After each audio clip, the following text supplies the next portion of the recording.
एक तरफ बिहार में जीत के लिए तमाम तरह के दांवपेच बीजेपी चल रही है बिहार में, लेकिन उत्तर प्रदेश में खेला हो गया बीजेपी के साथ। बीजेपी के साथ ऐसा खेला हुआ है क्योंकि बीजेपी अपने आप को बार बार यह दावा करती है कि वो साधु संतों की पार्टी है। ऐसे कई नेता भी हैं जो उनकी टिकट पर चुनाव लड़कर संसद में पहुंचे। एक तो योगी आदित्यनाथ हैं, ये कई नाम है इसमें।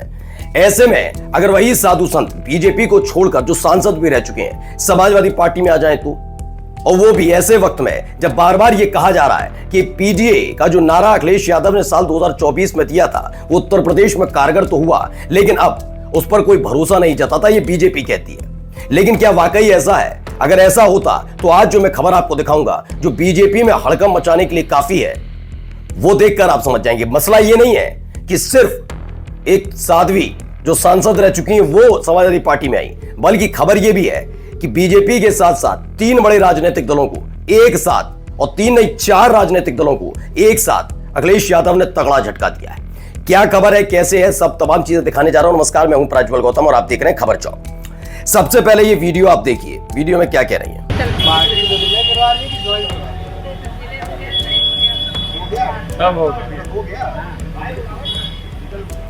तो बड़ी खबर ये निकल कर आई कि पूर्व बीजेपी सांसद साध्वी सावित्रीबाई फुले ने समाजवादी पार्टी ज्वाइन की।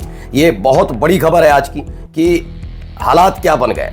चलिए, इसके अलावा आपको मैं 3 और राजनीतिक दलों को जो झटका लगा वो आपको दिखाऊंगा, लेकिन उससे पहले साध्वी का साथ आना ऐसे वक्त में जब हाल ही में चर्चाएं आज भी चलती हैं कि आखिरकार अयोध्या में बीजेपी चुनाव क्यों हारी, कैसे हारी, क्यों आखिरकार समाजवादी पार्टी वहां पर चुनाव जीती, ये तमाम चीजों का विश्लेषण आज भी किया जा रहा है। आज भी सिर्फ फुटबॉल के हालात बीजेपी के अंदर है।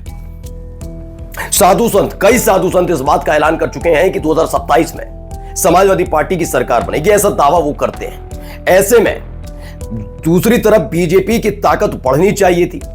जो प्रमुख चेहरे हैं साधु संतों में, जिन्हें हम जानते हैं, पहचानते हैं, जिन्हें सुनते हैं, अगर वो साथ आकर खड़े और होते तो लगता है कि पीडीए का जो नारा है उसकी धार अब कुंद होने लगी है। लेकिन अगर वही साधु संत बीजेपी को छोड़कर, जिससे सांसद रहे हो, वो छोड़कर समाजवादी पार्टी में शामिल होते हैं तो लगता है ये धार और पैनी होती जा रही है, जो किसी और की नहीं बल्कि बीजेपी की जड़ें खोद रही है।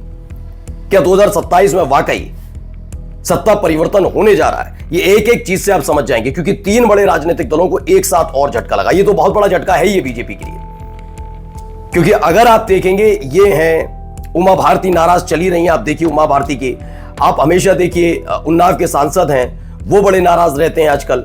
अब आप देखिए प्रमुख चेहरे, जिन्हें मैं बार बार कह रहा हूं, जो प्रमुख चेहरे हैं, जिन्हें देखकर, जिन्हें समझकर हमने हमेशा समझा कि बीजेपी के साथ वाकई साधु संत हैं। अगर इधर की तरफ हम आते हैं तो हमें समाजवादी पार्टी के साथ हमें साधु संतों का आशीर्वाद लेते हुए अखिलेश यादव दिखते हैं, लेकिन ऐसा कोई प्रमुख चेहरा नहीं दिखता।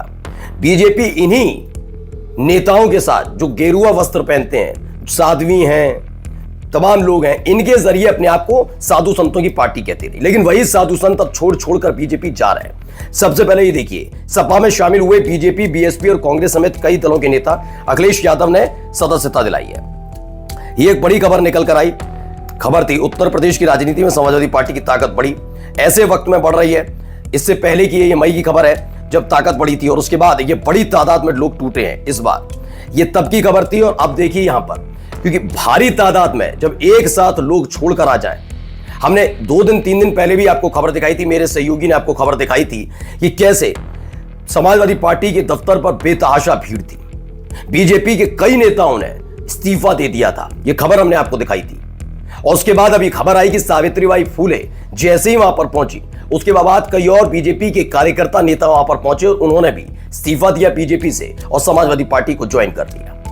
ये तगड़ा झटका एक लिहाज से नहीं है, ये कई लिहाज से बहुत महत्वपूर्ण हो जाता है झटका बीजेपी के लिए, क्योंकि अगर आप देखेंगे तो बीजेपी के अंदर सिर्फ फुटबॉल है, ये हर किसी को पता है। भारतीय जनता पार्टी के अंदर हालत ठीक नहीं है। आपसी द्वंद्व जो चल रहा है उसके साथ साथ अब जो एक बार बार कहते हैं हिंदुओं को जगाओ, हिंदुओं को जगाओ, क्या वाकई हिंदू जागता जा रहा है?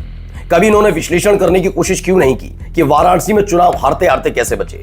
क्या अंदरूनी बगावत ने ऐसे हालात वहां पर पैदा कर दिए हैं कि लगातार पार्टी को नुकसान हो रहा है? ये एक बड़ा सवाल है।